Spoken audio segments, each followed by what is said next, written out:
What's up, Saitama Wolfpack? Welcome back to the channel. Today we're going to be talking about Saitama. Some of the big announcements we've seen here in the last 24 hours with the obviously AMA we've seen with Watch Guru and a bunch of other stuff, guys. So you're going to want to make sure you watch to the end of this video, as I've got some interesting information which I think you guys are going to love. As always, guys, I'm not a financial advisor. This is purely for entertainment purposes. But guys, if you're new here, make sure you subscribe to the channel and watch to the very end. So as you guys are aware, Saitama right now, what is going on, guys? Well, a lot of people are, like I said before, panicking because Saitama is, back down to 3804. Now this is making a lot of people kind of curious as to where Saitama is going to go.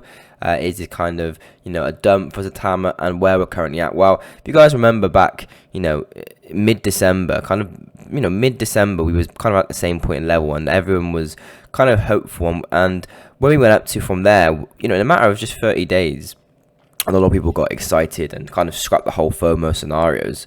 And now we're obviously back to there. People are now obviously insinuating that Saitama is going to be going down again. But I also want to clear a few things up. As always, this is just my opinions, but I want to share with you the AMA. So the first things first, this is the AMA summary.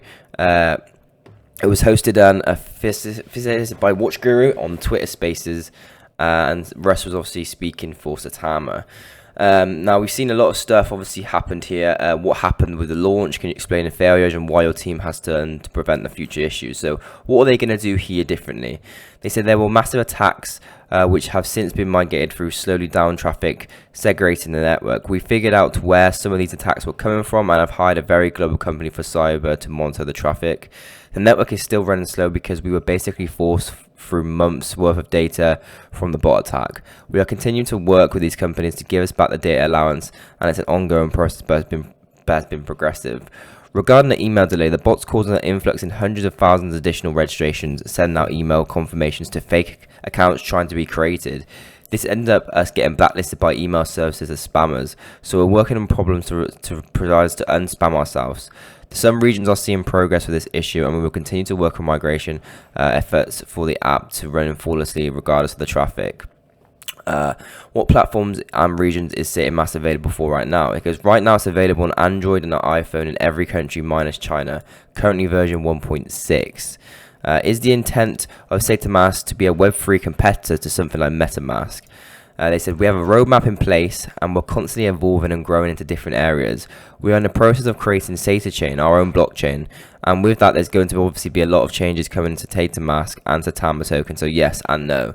It really just depends on what makes sense for us at the time. If it's something that could prove useful to the project and it's adoptable, then we're looking to doing it. If not, then we'll do a sidebar for now. Could you go over any contract audits that were done for Saitamask? You can go ahead and see that as well. Are there any plans to burn outside of the original 49%, and can you elaborate on your thought process during that 49% burn?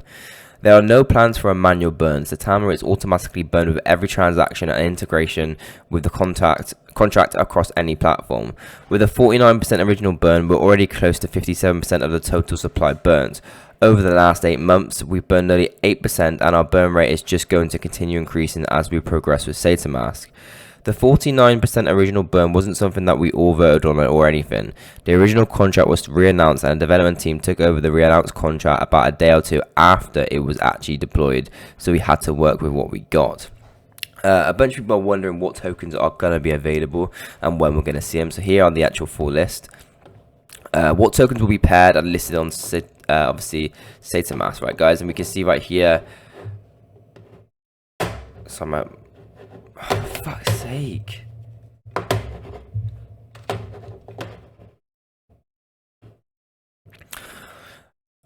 What tokens will be paired and listed on Saitamask? Ethereum, Impact XP, Diku Inu, Kishimoto, Shaman, Shuna V2, Ridge, Shiro Inu, and more later on.